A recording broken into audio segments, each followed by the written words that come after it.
an educated man, a man who was ahead of his time,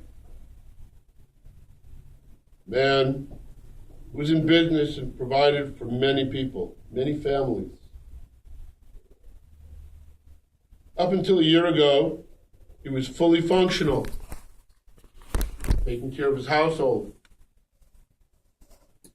And a stroke changed his life. And he fought a good fight, as it were. He was trapped within his own being.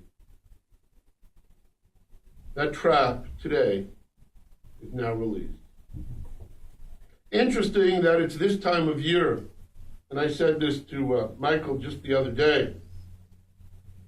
We are now in just a few days, a few weeks before Passover, the Festival of Freedom. You could say that Herby is free from all that bound him in that last year of his life. Just as we will become free again in just a couple of weeks. I could go on to you and read his two obituaries, the one in the paper, one from the funeral home. But in fact, I'd rather just say to you what I learned from his family. His wife, Greta, who just met with me a few moments ago, was very quick to point out that he was known as Herby. Herbert might be his formal name, but he was Herby. Herby was her husband of 63 years, a lifetime in and of itself. A graduate of NYU in 1949, in the School of Commerce with an accounting degree. But he didn't practice accounting. He went into business in the lumber business, a lumber company. He was a veteran, and I'm proud of the fact that I get to officiate at the funeral of a veteran because so am I. And no matter when you were a veteran, from World War I to Korea, Vietnam, or the present wars that are taking place, all of us have something in common. We were willing to defend our country and defend a way of life, and to live that way of life when we left the military. He was the first person in his family to go to college on the GI Bill. He loved education, and because of his love for education, his children were graduates as well, grandchildren, and so forth. The history will continue to be built.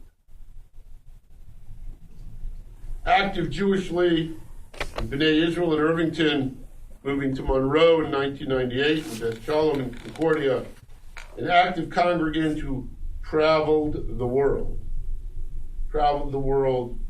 with his beloved Greta. And I'm told he traveled to China, to South America, to Australia, to New Zealand, but of course, to Israel. A true lover of Israel, a great supporter of Jewish causes.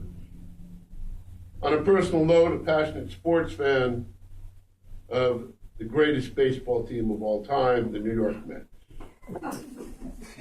Absolutely.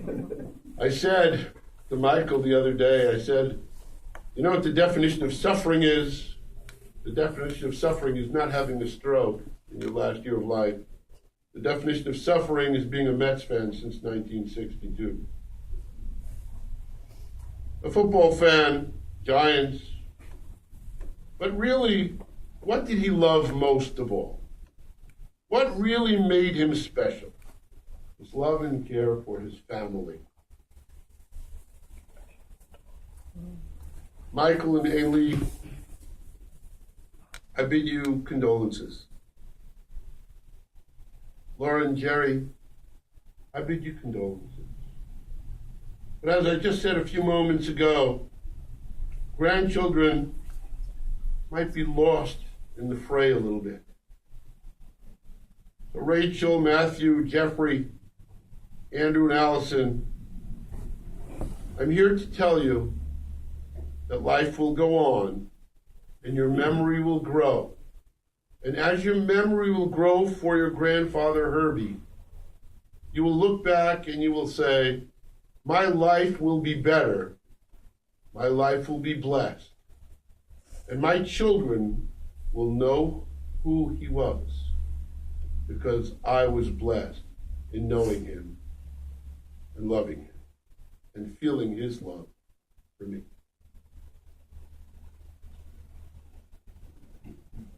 Interestingly enough, it's true that when a person leaves this world, their spirit hovers for some time. And when that spirit leaves is when we are willing to say our own pertinent goodbyes. It's difficult to say goodbye. Truly difficult. Because you see, our lives now change. Those in the next generation move up a step. And it's difficult to step up that ladder, but we all do. Not only did Herby love his family, but his extended family, a loving uncle to his nieces and nephews, Stephen, Joel, Ira, and Ruth, Uncle Aaron's children. He liked to needlepoint. I thought that was really odd. I responded to Michael, I said, wow. My wife said I sounded like a fool. Said, honey, when I tell you, this was a man who ran a lumber yard and he liked to needlepoint. And then my wife responded with, wow. He retired in the late 90s and he did volunteer work in St. Barnabas as the bookman. And I have to tell you, it brought back memories to me personally because my father-in-law, blessed memory, was a volunteer in the hospital after his retirement, and he was the bookman. Avid reader, and he liked to give out books. Yes, it's true, I'm sorry. And I was cheated. I did not have the opportunity to know him personally. He was predeceased by Aaron, his brother, and Blanche Mandelbaum, his parents, Louis and Ruth, who will now welcome him with open arms, with the love in the world to come, as an extension of the love that he shared with all of you in this world. May his memory be a blessing for us today, tomorrow, and all days. Amen. Amen. At this time, I call upon Jeffrey Tepper.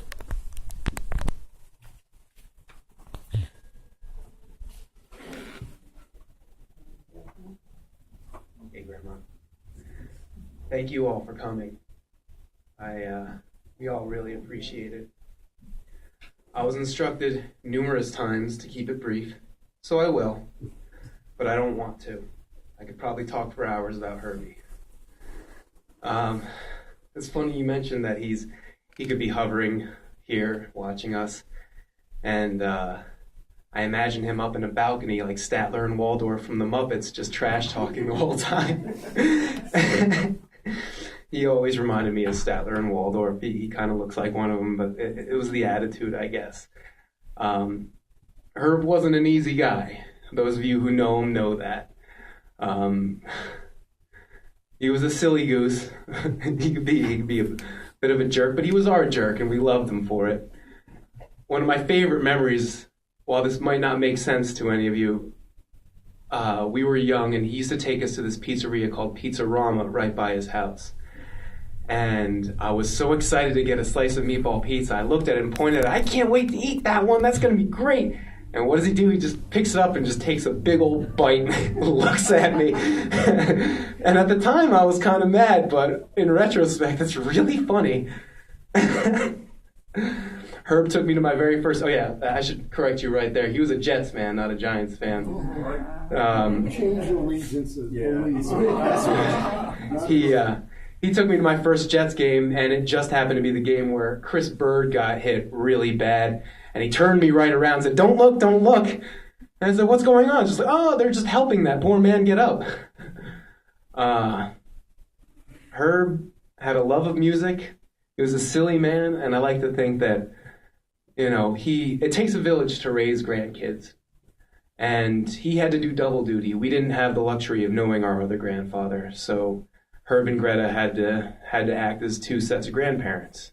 And they did. They did a great job. And it's hard for me to, not lose it right now, but we loved him very much, and thank you all for coming. Thank you, Jeff.